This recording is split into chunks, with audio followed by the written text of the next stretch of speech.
going to shuck oysters 4 ways. Some oyster tools. This is like the classic, really tough, hardy one.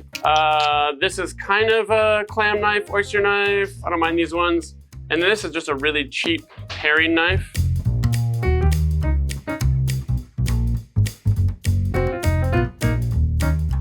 Oysters, they're all shaped the same. They've got a bottom and a top. So this is the top, this is the bottom. You might not think so, but they all do. And then if you can orient it, here's the hinge, here's the front of the shell where it opens and the filter feeding happens. Always right here in the top right, that's the abductor muscle. That's the little muscle that, I don't know that there's a wrong way to shuck an oyster, but the classic way, just kind of annoying. We'll call it the classic hinge. The second way, I'm gonna call it the French reach around. I'm just making that up because I learned it in France. Then we're gonna blanch them in water. Then the fourth way, my favorite, one of the few food patents I'm listed on, cryo-poaching. Method 1, classic hinge. Here's the oyster, here's the abductor, here's the hinge. Hinge is right here. So this is what you see 99% of people doing, is they go in through the little hinge here, or up, you wiggle, wiggle, wiggle, wiggle, wiggle, wiggle, whoop. The goal is to try to get the knife in there as little as possible. So then once you hinge it here, then you slice that abductor muscle. We've got the abductor muscle here. It's connected on both sides, so I cut the bottom, and then give it a little flipperoo. So that's classic hinge. Now for the French reach around. Method number 2. We're gonna go straight for the abductor muscle here. And the only difference is often you'll just have a much prettier product at the end of this. But basically what you're gonna go for is instead of the hinge and prying here, you take a thinner, sharper knife or a paring knife, and you go right in at the front where the abductor muscle is.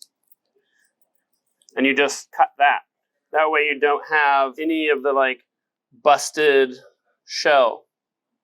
This is like using a little lockpick to get in. You're really just going for the part that you want to go for. It's an easier learning curve because every oyster is so different. Some of them are so tough, and you can, I mean, people can often like even stab their hands even because they're, jamming so hard.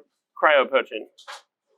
Just go to your pantry and get some liquid nitrogen. The cryo-poaching was something that I invented at Modernist. I'm actually on the patent for it. Nathan put a patent in for it because you can't patent recipes, but you can patent like food production techniques and processes. Let's see here. 3 of these. So all you're doing here is freezing them just long enough that it deteriorates the protein bond in the little muscle against the shell. I haven't done this in a while, so see if I get it right this time. The only downside to this one, it's not the best demo, and these oysters just came in, so I'm trying to get ahead of this one. But what you do is you freeze these guys like this, and the oyster's not frozen all the way through, but what happens is if I did like 100 of these and put a tray on the speed rack and just let it hang out for 20, 30 minutes or put them back in the fridge, all the tops just kind of pop off, and you can literally just take them off like 100 oysters at once. I'm just showing you 3 of them, and I bet we're gonna have to come visit this in another 20, 30 minutes or something. But the blanching one, we can do the blanching one right now. So I've got 3 oysters. So we'll just do 30 seconds, maybe even less. 1, 2, 3, 4, 5, 6, 7, 8. I haven't done this one in a while. I don't want to overcook them. I'm going to err on the side of undercooking them. That's 20 seconds. And then once you come out of the blanching water, right into ice water. Blanch, blanch, blanch. These guys, you can't over freeze them because if you freeze something in liquid nitrogen, the ice crystals are so fine. Once it thaws, it's like it was never frozen at all. So these you freeze and then let them naturally kind of thaw out on their own. And these guys, you can overcook them, obviously, if you're blanching them in boiling water. That was 20 seconds or so, because I don't want cooked oysters. I just want to sear the shell, basically. So look, that guy lifts right off. Here, look. So I just kind of lifted the shell with the knife a little bit, but this is what the blanching does. Look how perfect that oyster is. back to the liquid nitrogen.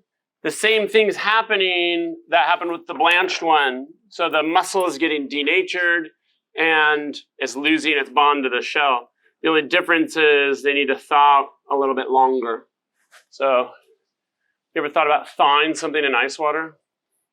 Ice water is a lot warmer than liquid nitrogen, so it actually makes some sense here. Let's give it just maybe 60 seconds in there and we'll come back to it. So this is the bottom, this is the top, that's the hinge. Sieve abductor's on this right side, not this side right here, always. So this one again, the hinge goes here and you jam it in. This is more like picking the lock's right here. So these are opening up nicely. If I did like 100 of these or 1,000 of these and just left them on a tray, they all just naturally, like, the lid lifts off and it'll look like this. I'm being impatient because I want to get the shoot done, but so I'm just giving it a head start. But that's what you end up with. Perfect little oyster.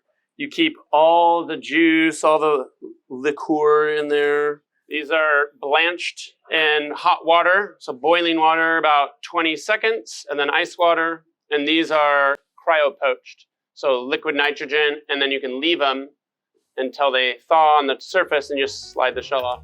These are the oysters for the seafood tower. This is 4 ways to shuck them. Sasha wants to shuck all these by hand tomorrow, but I think I'm just gonna like cryo shuck them overnight, you know? Freeze them all, put them on trays, done, easy peasy. So these are the oysters for our seafood tower. They're gonna be perfect no matter what, because our guys are good. But that's 4 ways to shuck oysters. Subscribe to our channel and visit ChefSteps.com for more tips, recipes, guides, and tools to help you level up in the kitchen.